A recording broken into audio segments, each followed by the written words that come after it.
오늘 주시는 하나님 말씀 보겠습니다. 시편 92편 12절에서 15절입니다.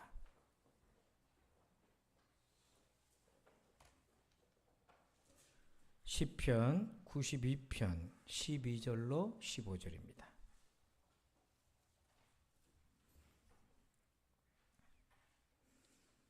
시편 92편 12절부터 15절 화면을 참고하시고요.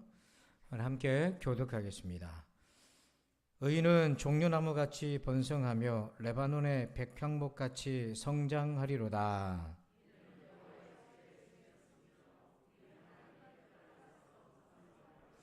그는 늙어도 여전히 결실하며 진액이 풍족하고 빛이 청청하니 여호와의 정직하심과 나의 바위 되심과 그에게는 불의가 없음이 선포되리로다. 아멘. 할렐루야. 자, 오늘 마음 트렌드, 오늘 마지막 5번째 시간 청춘이라는 제목으로 함께 은혜를 나눕니다. 여러분 혹시 이런 표현을 들어보셨는지요? 어른이날. 뭐가 다릅니까? 어린이가 아니고 어른이날이에요. 또 이런 표현도 써요. 어른이라는 표현도 써요. 그게 뭐냐면 어른과 어른이를 합성한 표현입니다. 이제 올해 트렌드가 이런 이제 말들이 유행을 하는데요. 이게 뭐냐면 나이가 들었지만 어린아이처럼 살고 싶은 거예요. 그러니까 젊게 살고 싶은 욕망이 올해 사람들의 마음에 트렌드라는 겁니다. 세 가지 특징이 있는데 하나는 뭐냐면 리턴, 그래서 되돌아가고 싶은 거예요. 어린 시절로. 근데 물리적인 나이로는 되돌아갈 수 없으니까 어릴 때 갖고 싶었던 물건들이 있잖아요. 그런 것들을 사면서 다시 예전으로 돌아가고 싶은 욕망들이 있는 거죠. 그래서 요즘 이제 어른들이 이상한 취미들을 많이 해요. 장난감 모은다든지 뭐 이런 것들을 하는 이유가 뭐냐면 젊게 살고 싶고 옛날로 돌아가고 싶은 욕망이 있는 겁니다. 근데 두 번째는 스테이라고 지금 외모에 그대로 유지하고 싶은 거예요. 그래서 젊게 보이고 싶은 겁니다. 그래서 요즘은 성형적인 기술들이 많이 이렇게 이제 기술이 좋으니까 사람들이 예전의 나이대랑은 완전히 틀리게 보이죠. 그래서 주변에도 저 보니까 많은 분들이 기술의 도움을 많이 받더라고요. 그래서 저보러도 기술의 도움을 받으라고 하는 분들이 많은데요. 어쨌든 그렇게 젊게 살고 싶은 거죠. 그 다음 세 번째는 플레이, 그래서 어린아이들처럼 즐겁게 놀고 살고 싶은 거예요. 그래서 여행도 다니고 하고 싶은 것도 해보고 체험도 해보고 그렇게 살고 싶은 겁니다. 그럼 왜 이런 트렌드가 생겼나? 그 이유는 우리의 삶이 큰 변화가 하나 있어요. 인간의 수명이 예전보다 더 길어졌기 때문에 그렇습니다. 시계로 표현합니다. 24시간 시계로 보면 50세가 딱 낮 12시입니다. 예전에 50대 그러면은 낮 12시가 아니고 한 저녁 한 6시 정도, 7시 정도 됐단 말이에요. 근데 지금 낮 12시예요. 그리고 60, 70대는 현재 3, 4시 정도 됩니다. 그러니까 아직 한참 시간이 남은 거죠. 이렇게 늘어난 시간을 어떻게 써야 될지를 모르는 겁니다. 그래서 더 젊게 어쨌든 어린아이처럼 지금은 다 어른이 되었지만 여러 가지 여유가 다 있으니까 그렇게 살고 싶은 거예요. 그래서 이런 마음 이면에 깔려 있는 거는 젊게 살고 싶다, 청춘에 대한 욕망, 갈망들이 큽니다. 자, 여러분, 그런데 성경에서도 청춘을 얘기합니다. 기독교의 신앙 영성의 주제도요, 청춘이에요. 자, 그 말씀을 볼까요? 14절 같이 한번 읽어봅시다. 시작. 그는 늙어도 여전히 결실하며 진액이 풍족하고 빛이 청청하니. 아멘. 여기 보니까 그는 늙어도 여전히라는 표현을 주목해 보세요. 늙었지만 여전하다. 이 말은 청춘의 신앙을 가지고 있다는 거예요. 세상은 정말 청춘처럼 그렇게 살고 싶은 욕망이 있지만 우리 그리스도인들은 그 세태에 따라갈 것이 아니라 그 세태에도 불구하고 하나님 말씀으로 조명해서 우리 그리스도인들은 젊게 산다는 게 뭔가를 고민해야 된다는 거예요. 그래서 세 가지 말씀을 함께 나누고 싶습니다. 자, 주 안에서 청춘으로 산다는 것. 첫 번째 제목을 봅시다. 시작. 청춘의 기준을 세우라. 여러분, 젊게 신앙생활 한다는 것은 뭘 얘기하는 걸까요? 우리 14절 보면 다시 한번 보면 그는 늙어도 그다음 뭐라고 나옵니까? 여전이라고 돼 있죠. 그럼 여전이라는 거는 기준이 있을 것 아닙니까?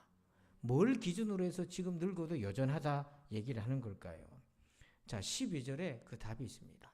의인은 종려나무같이 번성하며 레바논의 백향목같이 성장하리로다. 즉 의인이었던 그 시절 시간이 지나도 여전히 늙어도 의인으로 살고 있다는 거예요. 자, 구약에서는 의인이라고 표현했지만 예수님은 이 의인을 뭐라고 완성하셨냐면 하나님의 자녀라고 하는 것입니다. 즉 우리가 하나님의 자녀가 되어서 구원의 은혜 가운데 충만하고 기뻤죠. 근데 그 충만한 은혜를 시간이 지나도 여전히 그 은혜 가운데 살고 있다는 거예요. 이게 기독교 청춘입니다. 이런 기준으로 본다면 여러분은 지금 청춘이십니까?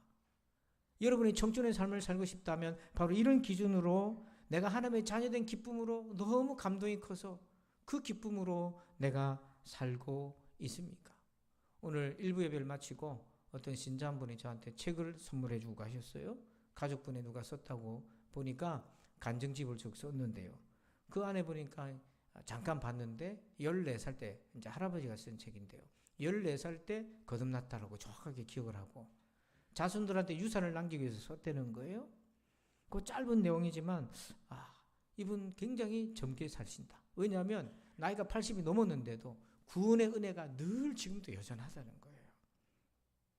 자, 그러면 이렇게 여전히 하나님의 자녀로 살아가는 청춘 어떤 상태를 지향하는가? 14절 보십시다.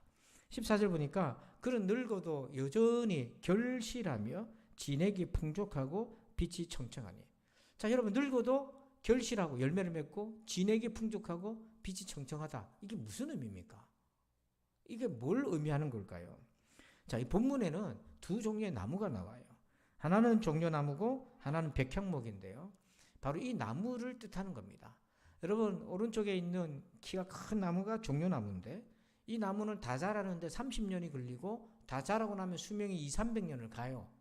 근데 200~300년 동안에 이게 이제 30년 정도 자라면 키가 큰 거는 한 7~80m까지 올라간답니다. 그런데 죽을 때까지 열매를 맺는다는 거예요.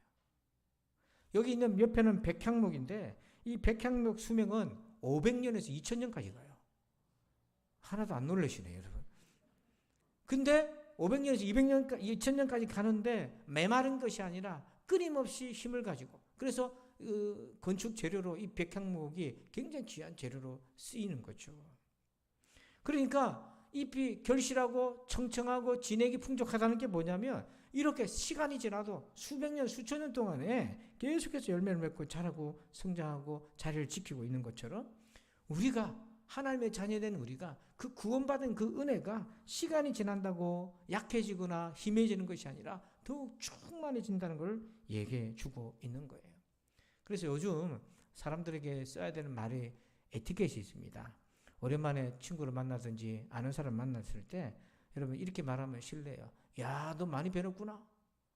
그 말은 무슨 뜻이냐면 너 많이 늙었네 그 얘기인 거예요. 근데 요즘 어떻게 말을 써야 됩니까? 야, 너 하나도 뭐예요? 안 변했구나. 이 말은 뭡니까? 방부제 미모인 거예요. 예? 그대로다. 설령 자기 눈에 보일 때 많이 늙었다 할지라도 야, 너 하나도 안 변했구나. 그러면 얼마나 기분 좋습니까? 근데 우리 예수 믿는 사람은 이 말을 어떻게 받아야 되냐면 야, 너 하나도 안 변했구나. 그게 뭐냐면 예수님 만난 그 기쁨과 은혜가 충만해서 그 얼굴에 표가 다 나잖아요. 여전히 지금 나이가 지나서도 세월이 흘러서도 여전히 얼굴이 더 충만한 은혜로 돼 있구나. 하도 여전하구나. 그 은혜 생활이 여전하구나. 이렇게 우리가 덕담을 나눌 수 있어야 돼요. 자, 그러면 여러분, 성도 여러분, 여전히 은혜가 충만하다는 것을 뭘 보면 알 수 있을까요? 자, 그 답을요, 계시록에 나오는 라우디게아 교회를 대표해서 한번 알 수 있겠습니다. 19절 한번 읽어봅시다. 시작. 무릇 내가 사랑하는 자를 책망하여 징계하노니 그러므로 네가 열심을 내라 회개하라. 아멘. 여러분, 우리가 은혜 충만하게 청춘의 영성을 가진다는 게 뭐냐면 열심을 갖는 거예요. 우리가 무엇에 열심을 다 하고 있는데 여기서 열심이 뭐냐면 하나님을 향한 열심을 얘기하는 거예요. 자, 그런데 열심을 내라 해놓고서는 뭐라고 주님 말씀하셨습니까? 회개하라. 여러분, 우리는 흔히 그렇게 변명을 많이 하죠. 아이고, 세월이 흐르니까 몸도 약하고 예전 같지도 않고 바쁘고, 그래서 자기 신앙이 침체되는 거를 그냥 어쩔 수 없다라고 생각하고 살잖아요. 저도 우리 성도들의 신앙이 이렇게 조금 하강 곡선을 겪을 때는 연세가 드시니까 세월이 흐르니까 어쩔 수 없지, 이렇게만 생각을 했는데 오늘 말씀을 한번 보세요. 네가 열심을 내라. 그 다음 뭐라고 말씀하신다고요? 회개하라. 즉 열심히 식는 것은 뭐라고 얘기하는 겁니까? 회개해야 될 내용이 되는 거예요. 죄라는 겁니다. 여러분, 내 열심히 식는 거를 죄라고 생각해 보셨어요, 한번? 우리는 아마 그렇게 생각하지 않았을 겁니다. 열심히 식는 거를 죄라고 생각한다면, 그리고 회개한다면 그대로 있을 수가 없죠. 자, 이게 뭐냐면 열심히 식는 거는 현상이고 원인이 있는 거예요. 하나님을 향해서 내 열심히 식을 수밖에 없는 내가 알고 있는 나만의 원인이 있다는 거예요. 그거를 청산하라는 겁니다. 그걸 모르겠다면 하나님 앞에 엎드려서 주님의 깨달음과 명철을 기다리라는 거예요. 왜냐하면 사람들이 진짜 뭔가에 빠지면 여건과 형편이 안 되는데도 다 하더라고요. 그래서 이 열심을 다하는 것은 그럼 어떤 상태를 말하나? 신명기 6장 5절에서 이렇게 얘기합니다. 한번 읽어봅시다. 시작. 너는 마음을 다하고 뜻을 다하고 힘을 다하여 내 하나님 여호와를 사랑하라. 아멘. 여러분, 신앙생활은 사랑하는 겁니다. 하나님 사랑하는 거고, 그 하나님 사랑에 힘입어서 사람을 사랑하는 거예요. 여러분, 하나님 사랑 없이 사람만 사랑하는 거는 인본주의입니다. 휴머니즘이에요. 근데 사랑할 수 없는 사람인데 하나님의 사랑을 힘입으면 그렇게 시간은 오래 걸릴 수 있지만 그렇게 사랑하려고 발버둥을 쳐요. 근데 하나님을 어떻게 사랑하라고 되어 있습니까? 마음을 다하고 뜻을 다하고 힘을 다해요. 여기 마음, 뜻, 힘, 이게 각각 다른 것 같지만 사실은 동의 반복적 표현인 거예요. 즉 우리 중심을 얘기하는 거예요. 우리의 중심을 모아서 다해서. 자, 여러분, 하나님 사랑하시죠? 라고 물어보면 다 예 그럽니다. 하나님 사랑하시죠? 그런데 하나님을 마음과 뜻과 정성을 다해서 사랑하시나요? 라고 물어보면 답이 좀 틀려. 그러니까 우리도 스스로 아는 거죠. 하나님을 그냥 사랑한다는 차원과 내가 마음과 뜻과 힘을 다해서 하는 것과는 다르다는 걸 알고 있는 거예요. 근데 대부분은 하나님을 사랑하는데 마음과 뜻과 힘을 다하는 것, 다함이 없이 그냥 마음과 뜻과 힘으로 하는 경우가 많은데 그게 정상적이고 일반적이라고 생각하는데 아닙니다. 그건 일반적인 게 아니에요. 그건 정상적인 게 아니에요. 하나님 말씀 뭐였냐면 다해라고 얘기하고 있잖아요. 여러분, 그냥 하나님을 사랑하는 것과 다해서 사랑하는 것은 전혀 같은 내용이 아닙니다. 자, 다해서 하나님을 사랑하는 사람이 한 사람이 있어요. 사무엘하 6장 14절 한번 볼까요? 시작.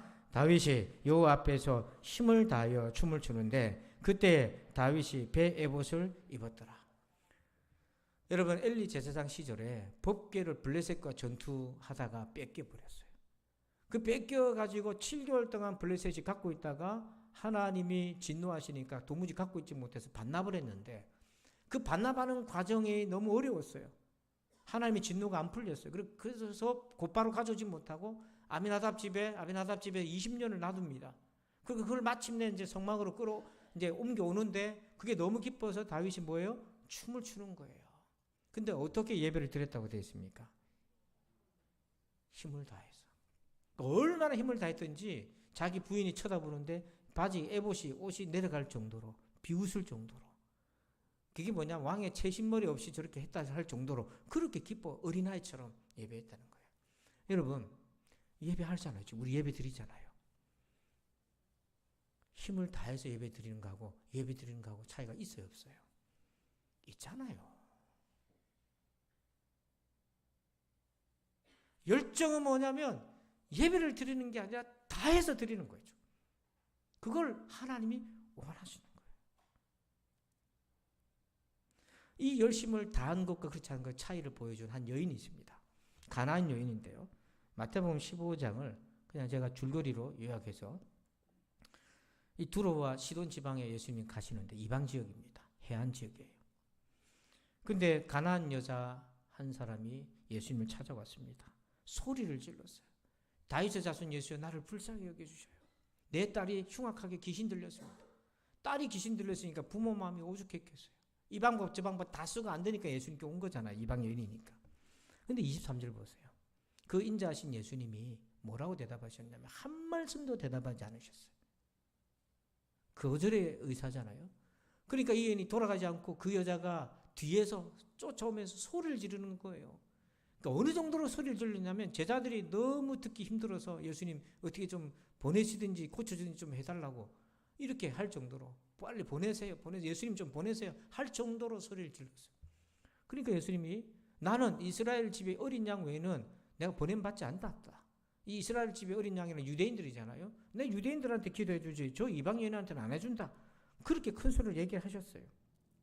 그랬더니 여인이 뭐라고 얘기냐면 여자가 와서 예수께 절하며 이번에는 절을 하면서 어떻게 절했겠습니까? 뒤에서 절했겠어요? 앞길을 가로막고 절을 하면서 이르되 얘기를 합니다. 주여 저를 도우소서. 그렇게 간절히 요구합니다. 그러니까 예수님이 이번에 뭐라고 하셨냐면 자녀의 떡을 취해서 내가 개들한테 주는 게 마땅하지 않다. 그 여인 보고 개들이라고 얘기한 거잖아요. 어쩌면 개반도 못하다고 얘기한 거잖아요. 근데 여인은 뭐라고 얘기했습니까? 주여 올소이다마는 개들도 주인의 상에서 떨어지는 부스러기를 먹잖아요. 하니까 끝에 뭐라고 됐냐면 이게 중요한 거예요. 이에 예수께서 대답하여 이르시되 여자여 네 믿음이 크도다 네 소원대로 되리라 하시니 그때로부터 그의 딸이 나으니라. 자 여기서 여러분 이 줄거리를 잘 보세요. 이게 기도라고 보면 여인이 예수님께 와가지고 소리 질러서 주님 나를 도와주세요. 내 딸이 귀신 들었습니다. 라도 그것도 기도예요. 그죠?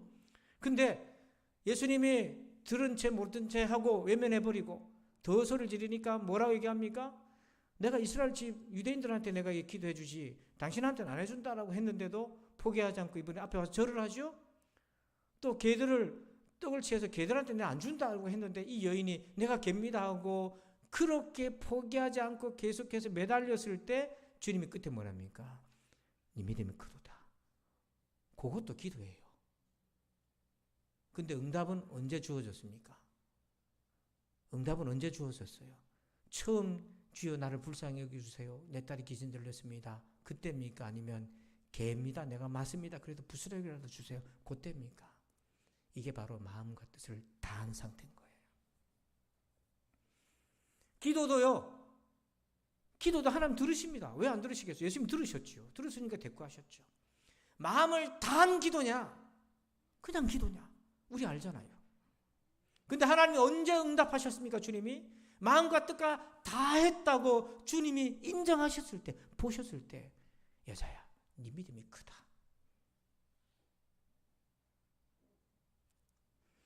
여러분 신앙생활을 하려고 우리가 모여 있잖아요. 근데 신앙생활이 예전 같지 않고 내 믿음이 예전 같지 않다. 여러분 그렇게 생각이 많이 드실 텐데 여러분 한번 자문해 보세요. 나는 하나님을 정말 사랑한가? 그럼 내가 다 해서 사랑하고 있나? 예배를 드려도 내가 뜻과 마음을 다 하고 있나? 찬양을 드려도 정말 전심으로 찬양을 드리고 있나? 말씀을 들어도 마음을 활짝 열고 내게 주신 음성으로 듣고 있나? 기도를 할 때도 아멘으로 함께 동참하며 같이 기도하고 있나? 한번 우리 자신을 돌아보세요. 청춘은 어떤 사람입니까? 하나님께 다 쏟아붓는 거예요. 두 번째 제목 볼까요? 시작. 청춘을 지속하라. 여러분 잠깐 반짝 젊어지면 뭐합니까? 요요 현상이라는 거 있잖아요. 열심히 운동해서 살도 빼고 젊어지려고 했는데 몇 달 뒤에 보니까 옛날보다 더 안 좋아졌어요. 그런 건 의미가 없고 그렇게 몇 번 반복하면 스스로 실망하기 때문에 다음에 아예 도전할 생각도 안 합니다. 그래서 청춘은요 반짝이 아니라 지속성이 중요해요. 신앙도 반짝이 아니라 지속적이어야 돼요. 시편 92편 13절 한번 읽어봅니다. 시작. 이는 여호와의 집에 심겼으며 우리 하나님의 뜻 안에서 번성하리로다. 자 여러분 이 백향목이 200년부터 2000년까지 이 종려나무도 그렇게 수백 년을 살아갈 때에 어떻게 해서 그렇게 자라나? 그 말씀 비유를 하셨는데 이는 여호와의 집에 심겼으며 이렇게 돼 있어요. 자 여러분 그냥 결론적으로 얘기 드리면 여호와의 집에 성전에는 나무 없습니다. 거기 나무가 없어요. 심을 수 없어요. 그런데 여기 왜 이 표현을 썼나? 여러분 여기 여호와의 집에 심겼다고 되어 있는 이 심기다고 하는 히브리어는 어떤 뜻이냐면 옮겨 심다는 겁니다.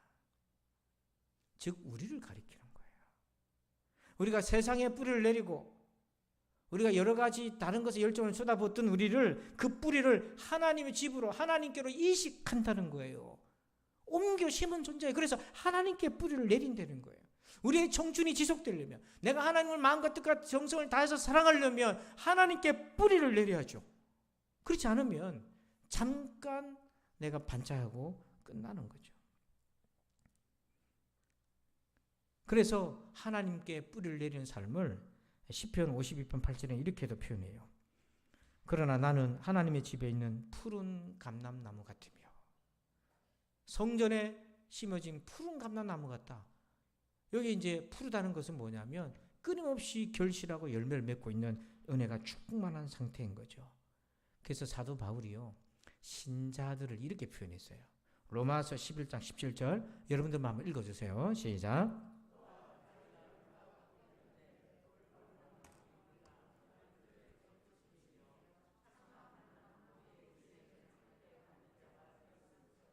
자, 여러분 이 감람나무가 이제 올리브 나무잖아요. 근데 여기 보니까 우리는 돌감람나무였다고요. 제대로 열매도 기름도 제대로 맺지 못하는 돌감람나무였는데 참 감람나무에게 젖붙임이 되었다고 돼 있잖아요. 저게 이제 젖붙이는 거죠. 근데 젖붙이는 목적이 뭐냐면 우리가 이제 진짜 신자가 되는 건데 하나님의 자녀가 되는 건데 이걸 비유를 한 겁니다. 근데 뿌리의 진액을 우리가 받는 거예요. 뿌리이신 예수님의 그 은혜를 우리가 받는 거예요. 이게 영적 이식, 이게 신자가 된다는 겁니다. 내 뿌리를 예수님께 옮겨 심는 거예요. 자, 이렇게 되면 그 사람 어떻게 변화가 됩니까? 어떤 결과가 생깁니까? 13절에 이렇게 얘기해요. 이는 여호와의 집에 심겼으며 우리 하나님의 뜻 안에서 뭐예요? 번성하리로다. 여러분 번성하시길 바랍니다. 근데 이때 번성은 세상적 번성이 아니라 뭐냐면 하나님의 말씀과 하나님의 복과 그 은혜가 풍성하게 꽃이 피고 열매를 맺는 상태를 얘기하는 거예요. 그래서 예수님은 말씀의 씨가 우리 속에 떨어지면 100배, 60배, 30배 열매를 맺는다고 그랬잖아요. 말씀의 꽃이 피고 열매가 맺고 성령의 열매, 의의 열매, 빛의 열매가 가득하시길 바랍니다. 그러니까 그 상태가 되는 거예요. 그래서 마음속에 자기 심령 속에 말씀과 성령의 열매가 맺혀지고 충만하니까 이게 계속해서 지속이 되는 것입니다. 그래서 여러분 우리가 뿌리를 주님께 내리는 삶을 살아야 됩니다. 그게 하나님의 말씀 생활, 기도 생활을 계속해야 되는데요. 이거를 체험한 사람이 있어요. 사도 바울이에요. 자, 고린도후서 4장 16절 보니까 그러므로 우리가 낙심하지 아니하노니 우리의 겉사람은 낡아지나 우리의 속사람은 뭐예요? 날로 새로워지도다. 여기 겉사람이 낡아진다는 것은 단지 노화를 얘기하는 게 아니에요. 바울이 얼마나 고생했습니까? 그 고난과 핍박 속에 몸도 다 상하는 거예요. 그리고 세월이 흐르면서 그 피부도 상하고 다 이제 노화되어 가는데 더 인생의 짐은 무거운 거예요. 그 어떻게 삽니까? 그렇게 하면. 근데 놀랍게도 속사람은 매일같이 새롭다는 거잖아요. 여기 새롭다는 건 뭐냐면 갱신된다는 거예요. 다시 젊어진다는 거예요. 근데 놀랍게도 이 다시 젊어지고 새 힘을 얻는 게 뭐냐면 하나님으로부터 얻으라는 겁니다. 이게 바로 뿌리의 힘인 거예요. 그래서 로마서 11장 18절에 이렇게 말하잖아요. 한번 읽어봅시다. 시작. 한 번 더 읽어봐요. 시작. 예수님이 여러분을 보존하는 겁니다. 이 뿌리가 해야 될 일을 내가 다른 것으로 자꾸 내 속사람이 새로워지려고 노력하고 애를 쓰면 안 되는 겁니다. 그게. 외모는 그렇게 바뀔 수 있겠습니다만은 내 속사람은 그렇게 바뀌는 게 아니에요. 사실은 바울은요 얼마나 이 뿌리의 힘을 경험했는지 성경 보면 바울은 선교 활동을 왕성하게 했지 않습니까? 활동적인 사람으로만 알고 있는데 그건 겉으로 드러난 거고 실제로 바울은 말씀과 기도의 사람이었어요. 그래서 로마서 12장 12절에 보면은 소망 중에 절거하며 환난 중에 참으며 기도에 항상 힘쓰며 에베소 6장 18절에 모든 기도와 간구를 하되 항상 성령 안에서 기도하고 이를 위하여 깨어 구하기를 항상 힘쓰며 여러 성도를 위하여 구하라. 골로새서 4장 2절에 기도를 계속하고 기도에 감사함으로 깨어 있으라. 데살로니가전서 5장 17절에 쉬지 말고 기도해라. 바울이 자기는 안 하면서 남보고 하라 그랬겠어요. 자기가 날마다 새로워질 수 있었던 거는 바로 이 보이지 않는 기도의 생활, 말씀의 생활 속에 있었던 거예요. 여러분, 그래서 리차드 포스터 같은 사람은 그런 얘기를 합니다. 오늘날 가장 교회에 절실하게 필요한 사람은 똑똑하거나 재능이 있는 사람들이 아니라 깊이가 있는 사람들이다. 교회에 진짜 필요한 신자는 깊이 있는 사람. 그 깊이가 바로 예수님의 십자가 부활의 은혜 속에서 그 복음과 말씀과 기도 생활 속에서 주님을 점점 닮아가면서 주님을 묵묵하게 따라가고 있는 사람. 그 사람이 오늘 교회에 필요하다는 거예요. 마지막 세 번째입니다. 3번째 읽어봅시다. 시작.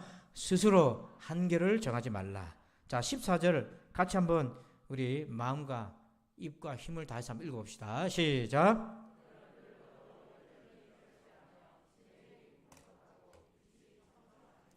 다 하셨습니까?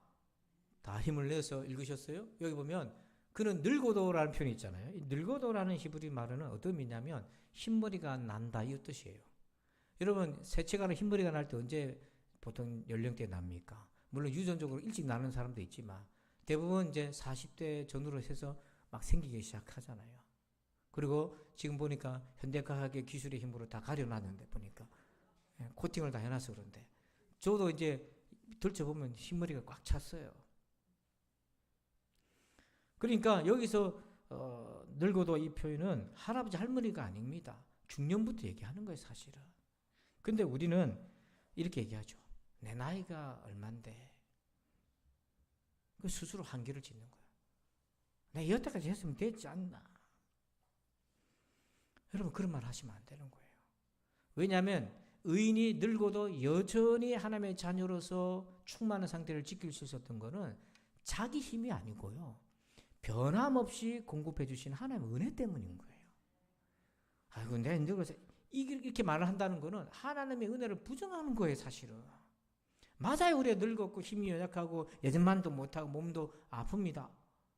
저도요 운동을 안 하다가 근력 운동을 하다가 보니까 근육에 탈이 나가지고 근육 몸살이 나가지고 그래가지고 야구본 기도하다가 한두뼈를 맞았댔는데 제가 다리 운동하다가 한두뼈 쪽에 이렇게 근육 들어가가지고 걸어가는데 이게 정상적으로 못 걷겠는 거예요. 통증이 와서 쫄뚝거리게 되는 거예요. 그러니까 우리 신자들이 유심히 관찰하더라고요. 그래서 제가 들통 안 나려고 얼마나 아픔을 찾아가면서 걸었는지. 우리 권사님들이 무릎이 아파서 일어날 때마다 아야야야 하는 게 제가 느껴져요. 그래 얼마나 아프시겠나. 그런 한계가 있습니다. 그걸 부정하는 얘기가 아니에요. 그런데 여러분 우리가 연약해지고 환경이 안 따라주고 그런 게 있지만 그렇다고 나 스스로 포기해버리면 안 된다는 얘기예요. 하셀 블록이란 분이 이 구절을 이렇게 좀 해석을 이렇게 했어요. 너무 늙어서 교회와 하나님 나라에 아무런 도움이 되지 못한다는 생각을 하지 말라. 시인은 그런 한계를 결코 염두에 두지 않았다. 그렇게 얘기를 해요. 하나님의 은혜는 한계가 없으니까요. 사람들이 왜 자꾸 한계를 스스로 가지는가? 이걸 연구한 사람이 있습니다. 짐 퀵이라고요. 자, 이분은 한계의 요소를 세 가지로 얘기하는데 이 저자 자신이요 신체적인 정신적인 한계가 있었던 사람이에요. 근데 그걸 극복하고 세계적인 베스트셀러와 강연가가 됐어요. 이분은 공부에 집중할 수 없는 뇌와 그 신체 상황을 갖고 있었는데요. 그걸 극복해냈어요. 그러면서 한계를 왜 사람들이 스스로 한계를 갖는가? 세 가지 이유가 있더라는 거죠. 하나는 뭐냐면 마음의 태도에서부터 한계를 만든다는 거예요. 그 다음에 두 번째가 동기부여의 한계를 갖고 있는 거예요. 내가 이걸 왜 해야 되나? 거기에 한계를 갖고 있고 세 번째는 방법을 몰라가지고 한계를 갖는데요. 근데 그 중에서도 가장 중요한 부분이 마음의 태도예요. 이걸 우리 기독교로 적용하자면 바로 믿음입니다. 내 믿음이 용량이 한계가 요거밖에 안 되는 거예요. 그러니까 자꾸 믿음이 쪼그라지니까 그 믿음에 맞춰서 사는 거예요. 믿음을 키워야 되는데 키우는 걸 두려워합니다. 스스로도. 부담스러워해요. 큰 믿음 달라고 기도 안 합니다. 이미 우리가 너무너무 지혜로워져가지고 큰 믿음 달라고 기도 안 하고 요만큼만 가지고 이제 살려는 거예요. 그러니 스스로 한계를 짓고요. 성경에 모세나 아브라함이나 아론이나 갈렙이 나이가 많아서도 하나님께 충성했던 그런 사람들 얘기가 나오면 그건 특별한 사람이고 나하고는 다른 사람이고 선을 딱 그었습니다. 여러분, 의인이 나이가 들어도 청춘 같은 삶을 살 수 있었던 것은 뭐냐면 하나님의 끊임없는 은혜 때문이었어요. 그래서 시편 90편 15절에 이렇게 얘기합니다. 한번 읽어봅시다. 시작. 여호와의 정직하심과 나의 바위 되심과 그에게는 불의가 없음이 선포되리로다. 여기 선포된다는 게 입으로 선포한다는 게 아니라 이 사람이 늙어도 의인으로 살아가는 걸 보고 사람들이 그 삶을 보고 삶이 메시지가 된다는 얘기예요. 이게 보니까 뭐냐면 여호와의 정직하심, 하나님의 말씀을 반드시 지키시는 분, 나의 바위 되심, 내가 하나님께 의지하는 분, 그에게는 불의가 없어요. 그는 공의대로 내 삶을 인도하셔요. 그래서 내가 늙어도 여전히 청춘 같은 신앙생활을 할 수 있는 것은 하나님의 은혜 때문이라는 겁니다. 여러분, 우리 그런 거 있잖아요.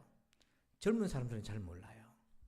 왜냐하면 기초대사량이라는 게 있는데 이 어린아이들인지 뭐 이제 중고등학생들 젊을 때는요, 먹고 들어 누워도 다음날 보면 배고프다 그러고, 물론 사람마다 좀 다르긴 한데 대부분 보면 별로 살도 안 찌는 것 같고 어찌 그렇게 많이 먹는지 몰라요. 그렇잖아요? 근데 나이가 들어가지고 애들처럼 같이 먹으면 우리는 어떻게 됩니까? 이렇게 살을 쪄요.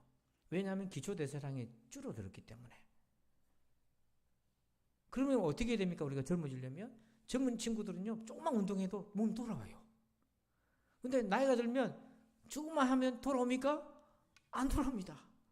표현이 좀 촌스럽지만 쎄 빠지게 해야 됩니다. 그래도 돌아올까 말까 해요. 우리가 다들 이렇게 기도 제목 내라 그러면 은혜 받은 때로 돌아가고 싶습니다 얘기를 해요. 말은 얘기를 하는데 하는 걸 보면 돌아가기가 불가능하게 보여요.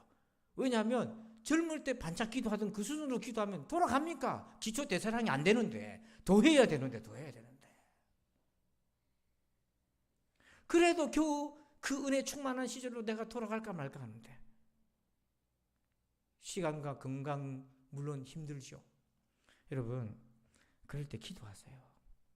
제가 마음이 제일 아플 때가 언제냐면 저와 여러분이 보낸 세월이 15년이 지나가고 있는데, 그러니까 15년 그러면 60대였던 분이 70대가 되고 70대였던 분이 80, 90이 되는 거잖아요. 돌아가시기도 하고. 그러면 이렇게 몸이 약해지는 때가 있어요. 다 꺾이는 때가 있어요. 그때 정말 안타깝습니다. 예배 때마다 빠지지 않고 열심히 하던 분이 건강이 안 좋으니까 딱 꺾여서 주일 예배조차 힘들어하시는 경우가 있어요. 근데 더 안타까운 거는 그렇게 하나님을 사모하고 기도하고 하던 분이 더 이상 그걸 하지 안 할 때, 그것 때문에 못하게 될 때, 그게 너무 괴롭습니다. 그거 지켜본다는 게 안타깝고. 그래서 조금이나마 그 영적 노화를 늦추기 위해서 자꾸 이렇게 말씀으로 힘을 보태는 거예요. 우리 여러분도 잘 알다시피 연세가 들어서 몸이 약해져도 불구하고 힘을 쓰고 애를 써서 예배를 드리려고 애쓰는 분들도 계시잖아요. 또 어떤 경우는 그것 때문에 또 우리가 정말 어려움 겪기도 하지만, 성도 여러분, 이 늙어도가 8, 90을 얘기하는 게 아니라고 그랬어요. 중년부터 해당해요. 40, 50부터 해당이 되는 거예요. 힘을 내시길 바랍니다. 힘을 내셔야 됩니다. 오스카 와일드라는 작가가 이런 말을 했어요. 노년의 비극은 아직 젊다는 데 있다. 나 아직 젊은데 은퇴해야 되고, 나 더 일할 수 있는데 세상은 열외로 환영하지 않고. 참 안타까운 거죠. 나 더 할 수 있는데. 근데 여러분, 하나님의 나라에서는 비극이 아니에요. 하나님 나라에서는요, 백발은 하나님의 영광이에요. 예배 드리는 거 영광입니다, 여러분. 기도할 수 있는 영광입니다, 여러분. 절대 그렇지 않아요. 그래서 오늘 믿음의 청춘으로 산다는 건 무엇입니까? 세 가지를 기억하세요. 청춘의 기준을 세우라. 바로 하나님의 자녀로서 충만한 삶을 살아가는 것. 두 번째, 청춘을 지속하라. 끊임없이 하나님의 은혜 가운데 머무는 성전에 뿌리를 내리는 이식하라. 세 번째, 스스로 한계를 정하지 말라. 하나님은 우리에게 늘 곁에 계셔서 도와주시니까 이 말씀을 기억하셔서 우리 모두 젊게 신앙생활 하시기를 축원합니다. 아버지 감사합니다. 한 달 동안 올해 마음 트렌드를 살펴보았습니다. 올 한 해 동안 사람들의 마음이 이렇게 흘러갈 것이다. 학자들이 예측을 하였는데 하나님 우리가 그런 세상의 흐름에 정신없이 그냥 끌려가지 않게 하여 주시고 하나님의 말씀으로 재조명하여서 깨어있게 하여 주시옵소서.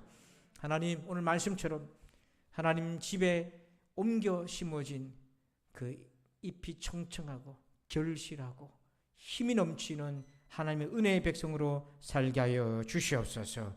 감사하며 예수님의 이름으로 기도하옵나이다. 아멘. 우리 다 함께 자리에 일어나십니다. 자, 우리 사명선언문을 함께 힘차게 같이 선포합시다. 부산진 사명선언문. 내가 주께로, 이웃을 주께로. 2023년 주제 마음을 깨끗하게. 우리 앞뒤 좌우로 청춘처럼 삽시다. 인사합시다. 청춘처럼 삽시다. 아멘. 아멘. 우리 예수로 사네. 우리 같이 찬양으로 결단합시다.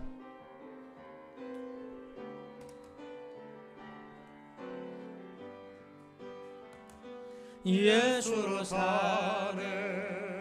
그 힘으로 서네. 예수와 가네. 그의 길로 걷네. 그 안에서 보네. 그 영광을 보네.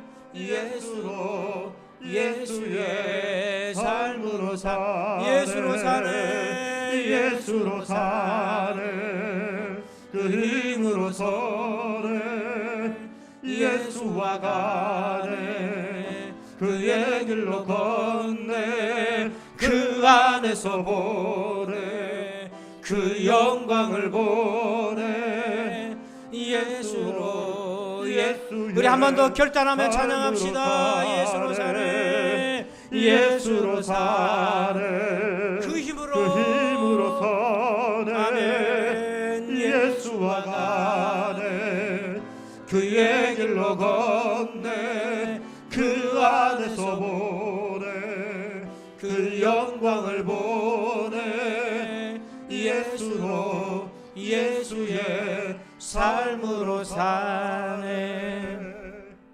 이제는 우리 구주 예수 그리스도의 은혜와 하나님 아버지의 그 크고도 놀라우신 사랑하심과 성령님의 감화감동 교통의 충만하심의 역사하심이 세상 사람들의 마음 트렌드 속에 그렇게 따라다니지 아니하고 하나님의 말씀답게 신자답게 기독교 영성으로 살아가길 원하며 늘 변함없이 늙어도 여전히 결실하고 잎이 청청하고 열매를 맺으며 하나님을 뜻과 마음과 힘을 다하여 정성을 다하여 사랑하며 청춘처럼 살아가길 원하는 우리 모든 신자들 위해 이제부터 영원토록 함께 계실지어다.